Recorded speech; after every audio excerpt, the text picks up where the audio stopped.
So, hello, I'm just doing a quick video of the craziness of our trip to France. I'm going to show you clips, I'm going to show you how we got here, the story behind everything. I did take I took mainly pictures, not a lot of like video intake. I'm gonna go walk through the whole us coming to France and why we're here and all of that stuff. First things first is hello, I am Sandy. I'm a Black American who has, traveled before and lived in another country before, but now I live in France. So a little background about myself. Well, I guess I will start with the basics. So I've always loved France. I always loved the culture of France, the history, the architecture, and all of the stuff that's pertaining, France. Years ago, like in 2015, I made the trip to go, and I do have a video up with that trip. And I went on a study abroad trip to Venice, Italy, and actually got to live in Venice, Italy, which was really cool.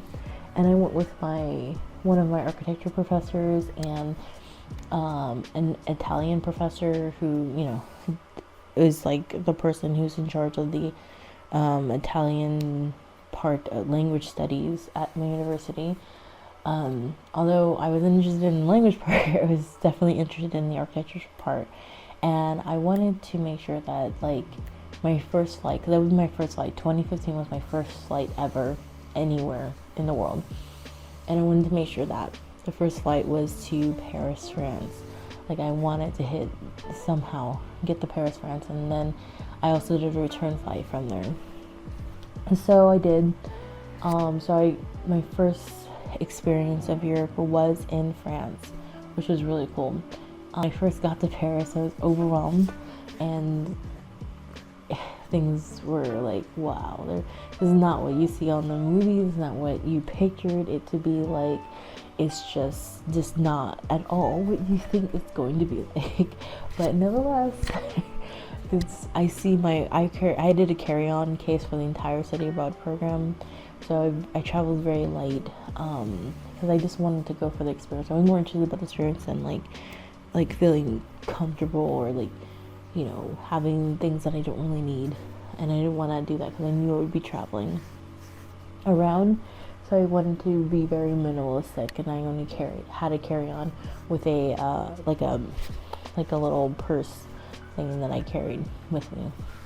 And I was to carry snacks or things that I needed to get, a neck. I don't think I had a neck pillow, but it was a inflatable one. So it was all those travel essentials was in that bag, important things, documents, stuff like that, passports, stuff like that. So anyways, I went there on my first experience in Paris. When I was heading back after the study abroad program, I traveled from Venice, Milan, traveled up, and then I traveled into France, and I traveled the south of France, and I kind of traveled all the way up, and I took all local trains, all local things, because I got a Euro pass. With my Euro pass, I was able to take local trains for free, so it took longer to get to Paris, and that's why I left earlier. So I left 2 to 3 days earlier, and I just kind of mapped my way through Italy and the south part of France, and then going up to the north part of France, so I could get to Paris for my flight. And it was an experience that I cherished with me, and I was I always wanted to go back here and explore more of France. So fast forward into 2017, I was graduating, actually 2016, the year after. I knew that I would be graduating 2017, and before then I didn't think about getting a master's, but it got to a point where in my life there was no direction after I graduated. There was nothing for me to do that would be the right step until I started thinking about getting my master's. So that's what I did.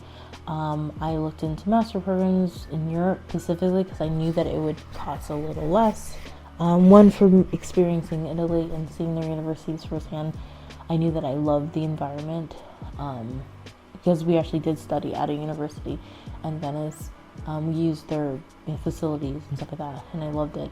And I visited other universities as well when we were there, and I just loved it. I loved the style. I liked the fact that it's less expensive, but you still get the same quality, I think, the same quality of education. And so I started looking at different programs,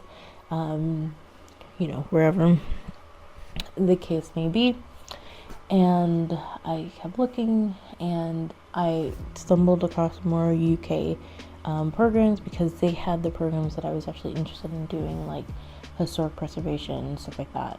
So that was a really good, thing. I was like, oh, this is what I want to get into, because I also, my thesis level was dealing with a historic African American neighborhood, which got me into looking into historic preservation, because before then I wasn't interested at all, but I got connected to that neighborhood, and that neighborhood was like, oh wow, we are preserving history in a way that I think is so beneficial for us to keep, and also it's sustainable. And before I was interested in sustainable elements, sustainable principles, really. So that's how I kind of approach historic preservation, was from that sustainable side. It's like, how do we sustain what we have instead of building new things? And so then that's why I took on the project, and then I fell in love with the historic preservation side of it, because I realized that it is a culture, it's generations of people that help create a story, that help create and explain how we got to where we are today. And so with that said, I was like, okay, this is cool. I'm going to get into it. So I was like, how do I do this? Like, because it'd be really cool to like study in Italy, but do I really want to study in Italy? Because I don't even want to learn the language. And I'm like, oh, French. I want to learn French. I've been practicing French my entire life, and that's interesting to me. But the schools that were available for the degree that I wanted to get, it just didn't exist. I wanted to get something in historic preservation, but a school that taught both in English and French, and they just didn't have it. So I went to the UK, and the schools were still affordable. So I was like, okay, this is where I need to be. This is where I need to go. And so I applied to a couple of universities. I got into almost all of them, and I just made the decision to, I just decided to go to Cardiff. I think that was the first school that accepted me, or I don't know, I forget. No, I think I like Cardiff because of the size of the city and the location as well. The location wasn't the greatest thing. There was another university that I would have preferred because it was closer to France, literally right there in France, and I could literally go like every weekend. But I decided to go with Cardiff because I felt like the other school wasn't ranked as high, and also I felt like the international aspect of like helping students wasn't as their priority, but Cardiff was known for international like students and stuff like that. So I thought it was a better college, honestly, university they say in the UK. But so then I went there, and while I was there, I visited friends many times. It's like, oh, let me see, I want to see if I like it, and see, like, I don't know how I'm actually will be able to live in France, but I'm interested in whatever. So I even put some of the study that I did. My dissertation was partly in France, and studying the city and stuff like that. But I would have to say, like, for me, it's like I picked France, but I also feel like Italy is for me. Like, it's a kind of like a weird triangle effect. I say this when I'm here in France, but I think I honestly feel like maybe it's because I I've lived in Italy, that's why I feel that way. But I don't know. So fast forward, graduated, and I got my degree in Cardiff University. It was the best over a year of my life. It was amazing. I did get my degree in 2019, like right before the pandemic. Well, I got it actually in the summer of, but honestly, now that I think, no, there's no way. But anyways, I got my degree in the summer, and then I was thinking about PhDs at the time, so I also went to Switzerland and looked at their PhD program and realized it wasn't for me. The school university was beautiful, but I felt very uneasy. There was like a vibe that I got from Switzerland in just general that I just didn't feel comfortable being, like, living there or moving there. Even though it felt like in America because it was so diverse in culture and stuff like that and people. It still didn't feel comfortable for me, so I went back home that summer and I started working. I actually, during that time when I went to go for my graduation, I was already working a full-time job with the county and under planning, urban planning, and I came back and I felt very like unfulfilled, like I wasn't doing my degree for sure, and there wasn't a position that would open up that would have utilized my degree, but unfortunately they gave that role to someone else, because it was just all about, like, it wasn't that I wasn't qualified, it was all honestly just about politics. Like, the other planners would be mean to me if I got the position because they worked there, and it would mean that I got paid more, or paid what I deserved, and that made me not want to work there anymore. Clearly, obviously, if they're using that sort of petty stuff in order for, like, I don't see the point. Like, if I'm more qualified than the person that took the job, let's just say that. Not that the person isn't qualified, but when you're dealing with historic preservation and you have someone who has a historic preservation degree and you don't hire them, and they also have urban planning background as well, so it wasn't just like that situation. So that made me reconsider working there. But the person that took the job, she was a sweet person, awesome, amazing person. But it's just, and I had no qualms with her because she had no idea what was going on. I just didn't appreciate it. It was also the safety factor of, like, being there. I didn't feel safe because we deal with citizens that are not so happy all the time, and there's no comfortableness about, like, the safety of us. The way you would access the building is quite different from, like, the counties that I worked before, because I worked in the urban planning department with Broward County in South Florida, and the security levels is better, and I thought that was bad when I was working there. Everyone thought the security level there was bad, but when you compare Lake County, or the place that I was at, and then the place that I came from, I realized that actually it was better. It was a lot better. So, yeah. So anyways, fast forward, I was working there, and then I wanted to utilize my degree, so I went to Savannah and I worked for Savannah, and that's when the pandemic hit and transformed everyone's life. It became harder and harder to work at Savannah, especially because I just moved there, and then we're hit with a pandemic, and then on top of that, my position was a new position that they had never had before, where they were trying to have different planners work within the departments, even though there's 3 department managers. So, and there was another lady that was doing it too, but she had quit. She quit because she graduated, but they wouldn't pay her anymore, because they do the bracket based on level of academics. She had 2 bachelors. She graduated with 2 bachelors, but it was still a bachelor's. It wasn't a master's, so they couldn't pay her more. And so she's like, well, I'm going to move on to the next place, which was really good for her because I thought that they mistreated her and gave her way too many cases and whatnot. And then when she was gone, it was kind of left to me to kind of fill that space, that void. But at the same time, I just started the new department. It was just confusing.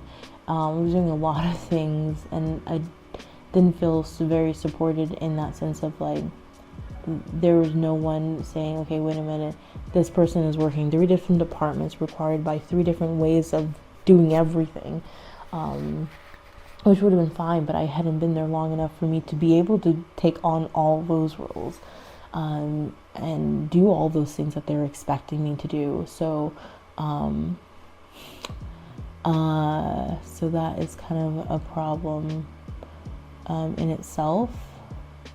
So I ended up during the pandemic, I ended up moving back with my family in Florida and just like trying to figure out what I want to do with my life. Like I was like, what am I going to do? I can't even go anywhere. I can't travel. I can't do anything. I'm just kind of like in this space of stale. So then I opened up my company. I always wanted to open the company, and that year for some reason I was just like more into it than ever. So that's when I opened up Petite Doe, my company, and fast forward. Oh goodness, this is longer than I thought.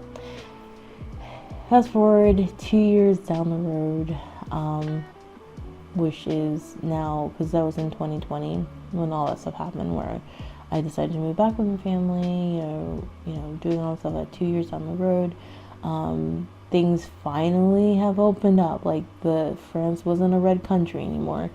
Well, actually, it was a little before. France was still like a red country when I actually decided to make the move. But it was getting to a point where everything was started to die down. And at that time, the beginning of this year and last year, I had taken on an art teacher job. And before, I had wanting to move like as an auto entrepreneur into France, and doing that. But when I had the art teacher job, it really drained my funds because, one, I wasn't getting paid for the amount of work that I was doing. And my focus became on being an art teacher, and that really discouraged and kind of screwed up with my plans a little bit. But I'm so glad that I did it no matter what. It just wasn't good.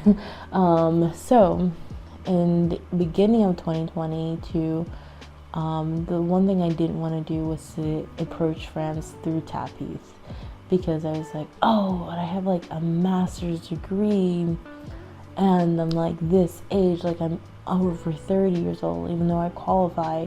Like, this is like, such a low thing to do or whatever. And at that point, I was like, I don't really care as long as I like get to move here.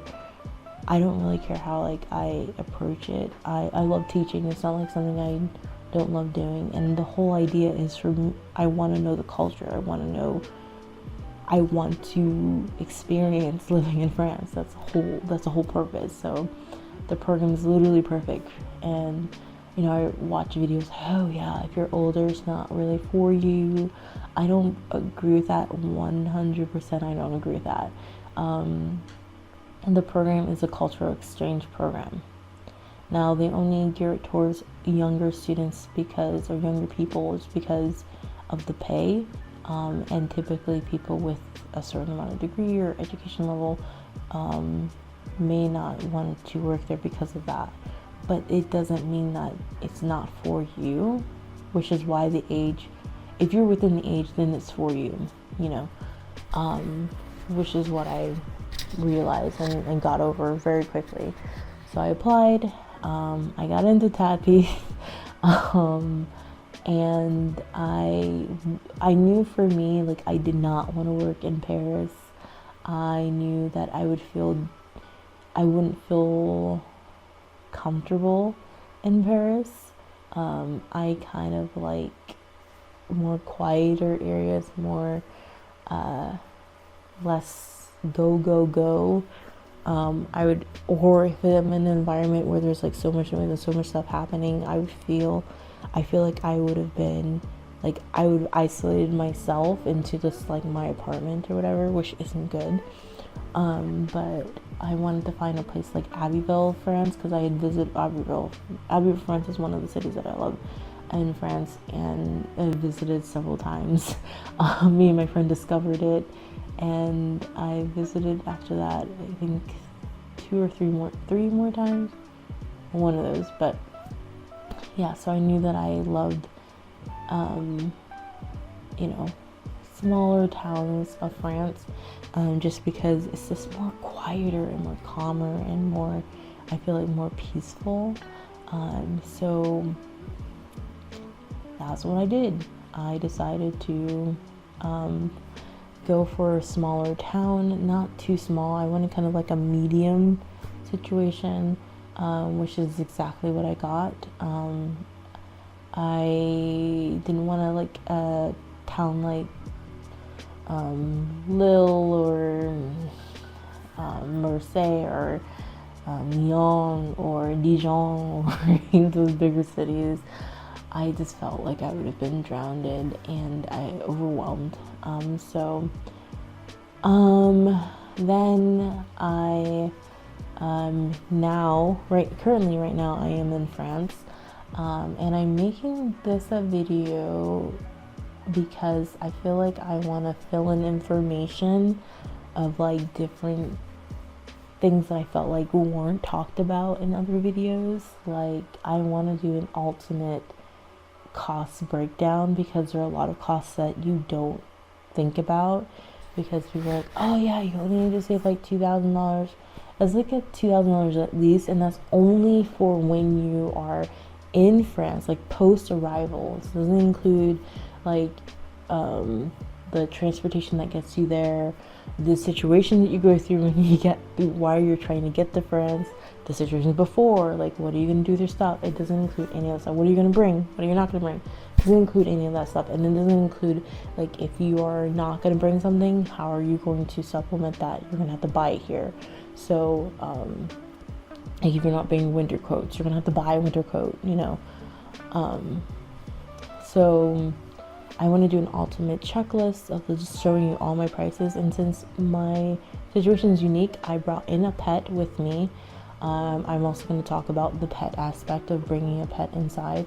I am an older TAPIF, which is not traditional, I guess, non-traditional in a lot of ways.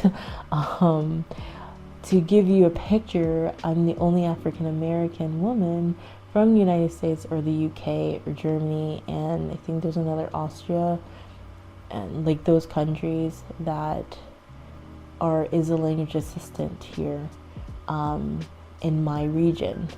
I'm the only one, and I'm very tall, so there's also like getting clothes. If you're a tall person here, how do you get it in a smaller town?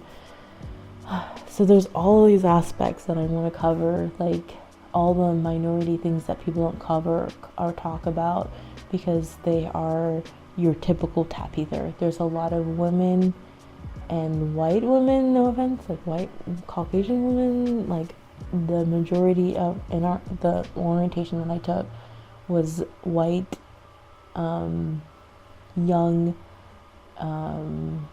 women who were teaching assistant in English. The second minority would have been boys. The third minority was me, because I was the only woman.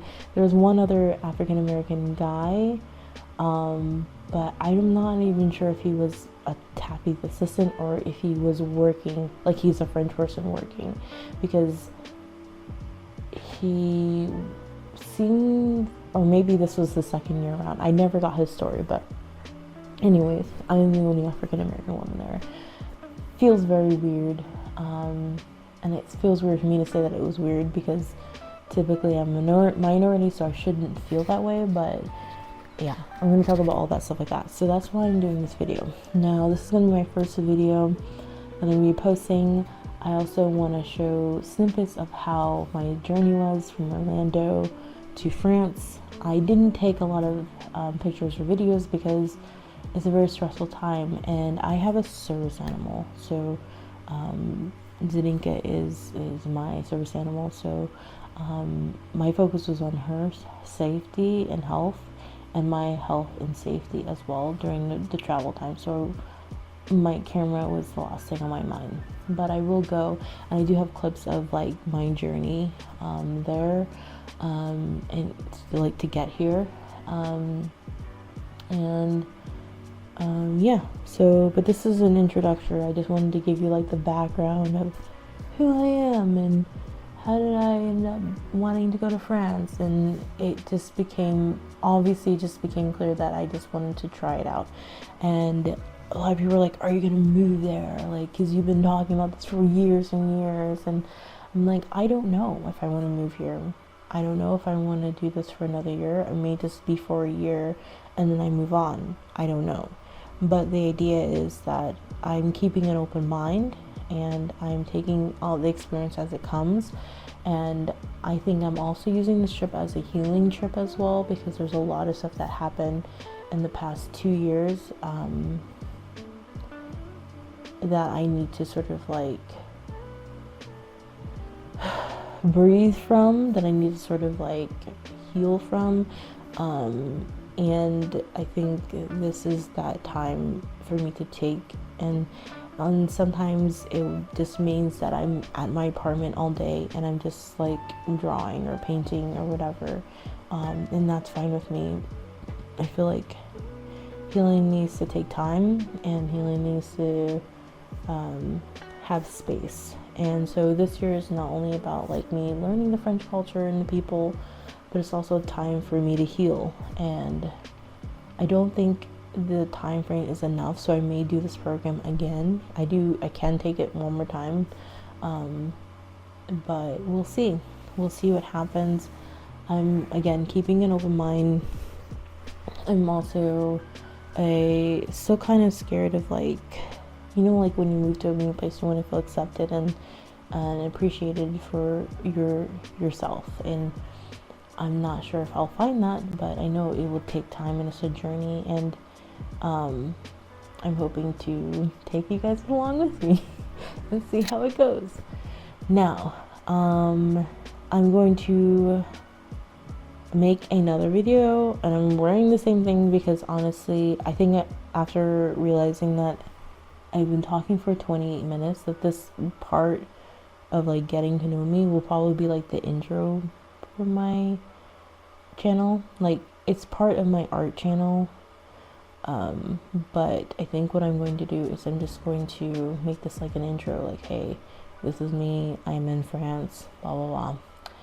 Now I'm going to talk about my journey of like from Orlando to France in the second part, and I'm going to talk about how the journey has, like, you know, brought me over, and that's the one I'm going to show the clips and stuff like that. So yeah, I'm gonna close this one out, and I hope you guys have a lot of fun. By the way, I did this t-shirt myself. I tie-dyed it myself. I'm very proud of it. I wear it a lot because I'm very, very proud of it. And this is my French, you know, French. This is my French apartment here in France, and yeah. So I don't know how I'm gonna do the background. I do kind of want to put some artwork of my artwork up, but I'm not sure how I'm gonna do that yet. But I'm gonna go now.